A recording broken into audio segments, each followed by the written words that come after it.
Se habla mucho de este tema, hay mucho mito, hay mucho morbo detrás de esto. Pocas veces quienes padecen esta situación hablan públicamente, dan la cara. Hoy lo hicieron, hablaron con Daniel Malnati. Hola Malna, buenas noches. ¿Cómo le va?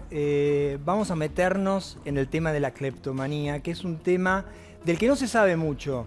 ¿Por qué? Porque es muy difícil meterse adentro de la psicología del cleptómano.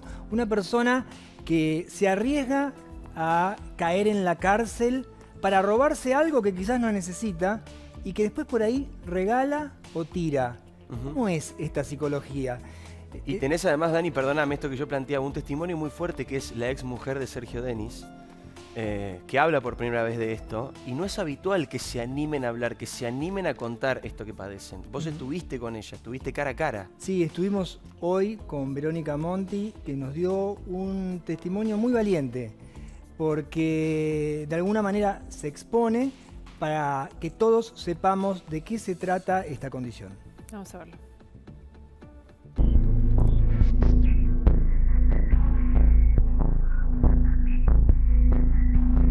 Doctor, ¿qué es la cleptomanía?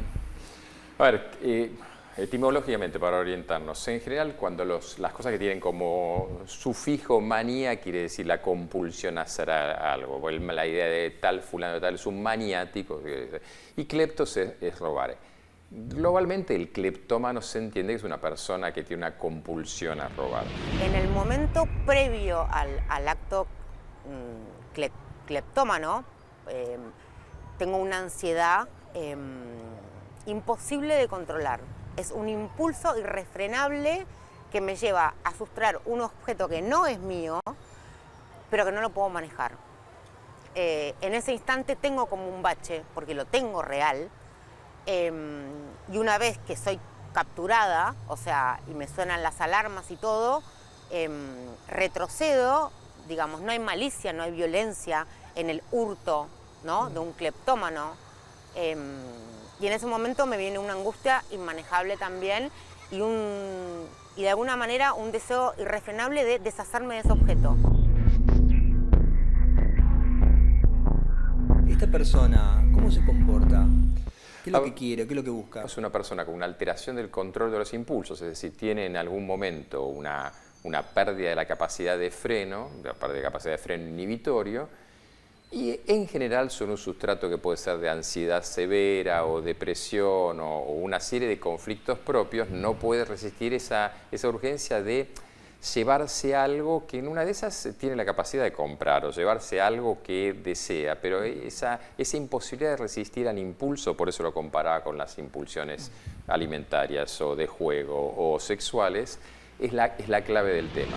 En el momento posterior, ¿cómo te sentís? La angustia, la frustración y el estado depresivo, porque es una sensación espantosa que no podés estar con vos misma. Doctor, ¿qué diferencia hay entre una persona que entra a un local y se roba un par de botas y una persona que es cleptómana que entra a un local y se lleva un par de botas? La persona que es cleptómana no podemos perseguirla desde el punto de vista penal. A esta persona primero hay que hacer una pericia y esta pericia va a determinar que es una persona enferma. Entonces a una persona enferma tiene que estar fuera del sistema penal, hay que tratarla. Vas a comprar algo que necesitas al Sí. shopping y entonces empezás a dar vueltas buscando el artículo que necesitas. ¿Puede ser que en ese momento te asalte este impulso sin que vos lo hayas planeado? Sí, puede ser, sí, absolutamente, sí. Digamos, puedo estar con una bolsa con algo, ponele, no sé, tuve que ir a un shopping a comprarle un jogging a uno de mis hijos.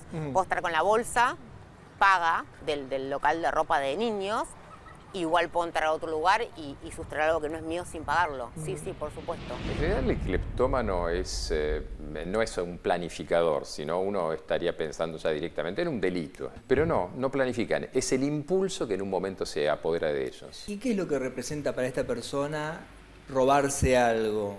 ¿Qué es, cuál es el significado que le da a su psicología a este tema?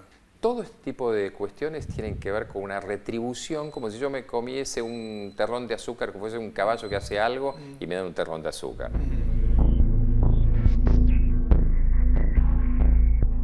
¿Vos sentís que el resto de nosotros entiende a una persona que está sufriendo todo esto? No. ¿Cómo sentís que te ven? No, creo que la gente, yo igualmente, digamos, a ver, creo que es por desconocimiento de la enfermedad en el 90%, no, te va a tildar de mechera y de chorra. Y después del hecho, ¿sentís vergüenza, sentís culpa, te sentís deprimida, ansiosa? Deprimida, muy deprimida. La ansiedad ya no, la depresión. Muy, muy triste. Y en la práctica de todos los días, ¿qué tratamiento hay para esta patología? Que previamente la persona se acepte que padece de eso, de ese problema, acepta hacerse cargo de su condición y asuma eventualmente una ayuda que va a ser terapéutica de algún tipo. ¿Y qué cosas que sentís que nunca necesitaste, te quedaste con ellas? Fue una cortina de baño para una bañadera cuando yo tenía ducha. O sea, no me era totalmente inútil. ¿No tenías bañera? No, nada. Por ahí alguien que está mirando dice, se reconoce en algo que vos estás describiendo. ¿Qué le dirías a esa persona? Primero que haga una consulta, porque es vital, por más de que por él está pasando una persona que está súper deprimida, o otra que está con un nivel de ansiedad de que no puede parar un segundo de moverse, que hagan una consulta, porque un buen tratamiento, con un buen psicólogo, con un buen terapeuta y con la medicación adecuada se sale. Y si estás en ese momento donde vos decís, ¿qué me está pasando? ¿Qué hago esto? Que sé que es un delito, ya hace la consulta, no demores.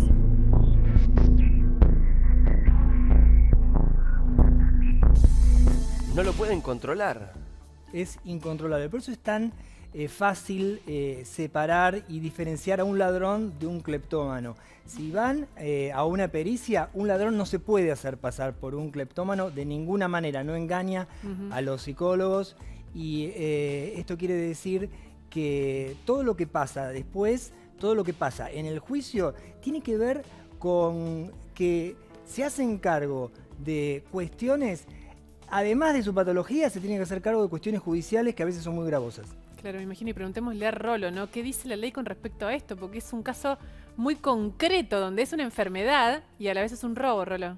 Para poder ser juzgado vos tenés que ser imputable, es decir, tenés que saber que lo que hiciste está mal y esto a los cleptómanos les pasa, ellos saben que está mal, pero también tenés que poder dirigir tus acciones, tenés que poder decidir si actuás o no. Y lo que ha consagrado la jurisprudencia argentina es que los cleptómanos no saben dirigir sus acciones, no pueden hacerlo, es un impulso más fuerte que ellos. Por eso son declarados siempre inimputables. Van a juicio, pero cuando los peritos dicen son cleptómanos, dan el diagnóstico, se los declara inocentes, inimputables. En Balcarce hay un caso muy famoso, una mujer de 70 años ya fue detenida 61 veces a la fecha de hoy robando. Es cleptómano, ya lo tiene probada, así que cada vez que la detienen presenta los peritajes y sale libre. Así terminan la enorme mayoría de las historias, salvo cuando no logran demostrar ante un perito que padecen esta enfermedad psiquiátrica. Gracias, Rolo.